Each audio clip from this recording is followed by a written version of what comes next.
Hello and welcome to another LessonPix instructional video. Today we're going to look at our newest tool, our Google Slides add-on. As many of you know, we've had an add-in for Microsoft PowerPoint for a number of years, and it's been an extremely powerful addition. Today we've added all the same functionality for users of Google Slides. Let's take a look. Before we can use it, we have to install the add-on into our Google account. This only has to be done once, and it's pretty simple. Open a blank presentation in Google Slides and choose a theme if you'd like. Next, in the top menu, choose Extensions, Add-ons, and Get Add-ons. In the search field, type LessonPix as one word and hit Enter. You will see the LessonPix Symbols add-on in the results. Click on that option. Here, you'll see the details about our add-on. Click Install to continue. Click Continue to view the permissions we need, and choose the account you want to install it on. This should be the account you're currently logged into. On this screen, Google shows what permissions LessonPix is asking for. We need to modify the presentations where you open the add-on. We need to connect to LessonPix to do searches and to read your tray. And we need to display symbols and the games in the Play tab inside your Slides window. If you are okay with those, scroll to the bottom and click Allow. Here, Google tells you that LessonPix Symbols has been installed. It also tells you to look for an Add-ons menu to get started, but that's changed. It's called Extensions now, as you'll see in a moment. Click Done to continue, and then close the Add-ons window. You can access the LessonPix Symbols by clicking on the Extensions menu at the top of the page. Under the LessonPix Symbols menu, click Show Symbols. Congratulations, the add-on is now installed. Let's take a look at how it works. First, you'll need to log in with your LessonPix username and password. Remember, your username is not your email address. It's a username that you chose when you signed up for LessonPix. Once logged in, the add-on shows your current tray. If you want to use any of those symbols, just click on them and add them to your presentation. Google can sometimes take a second to insert the image, so we show a loading image notice while it completes. Now, this image is ready to use, just like any other Slides image. By clicking Format Options, you can change all kinds of things about the image. You can flip or rotate it, change its colors, or even add a drop shadow or reflection. You can also modify the image by dragging the handles on the icon itself. Unlike in PowerPoint, the corner handles will maintain the image's aspect ratio, while the side handles will stretch the image. The little round handle on top lets you rotate the image.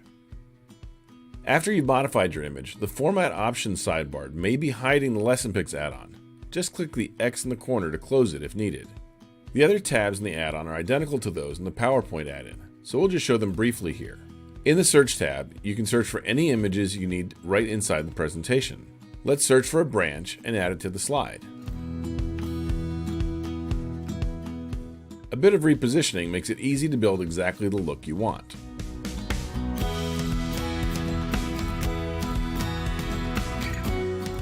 The Common tab has symbols that are used all the time.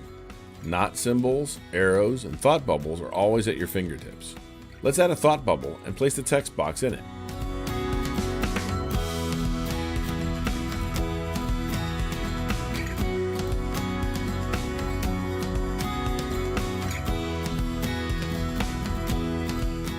The Browse tab simply lets you look at all the symbols in our system by category. Any symbols can be added just as it was from your tray. Finally, the Play tab moves the LessonPix Play Tools functionality right into the Slides environment. As a reminder, the Play Tools can be found on the Your LessonPix page and launches tools like spinners, dice, and hat draws based on the pictures in your tray. All those same tools are now available right inside Google Slides. You can create a spinner with your tray images or with a range of numbers.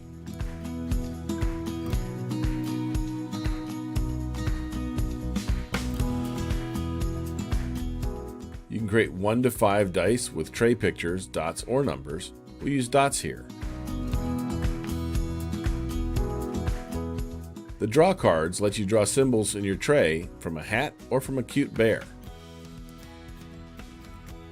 And finally, the Timer lets you add a timer that will count up to a target time, down from a time, or just track the time indefinitely.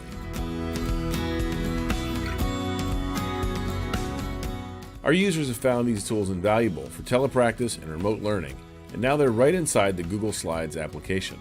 As we finish up our tour, there are just a couple of gotchas we want to point out. First, if your account is within a managed domain like your district, and you see a note like this above your Google account information, you might need to ask your administrator to enable our add-on. Simply ask them to enable the LessonPix Symbols add-on and you'll be good to go. Finally, there is one issue with all of Google's add-ons that might cause issues for some of our users. If you're logged in to multiple Google accounts at the same time, that is, you've clicked Add Another Account here in the Google Profile window, you might have trouble with all Google add-ons.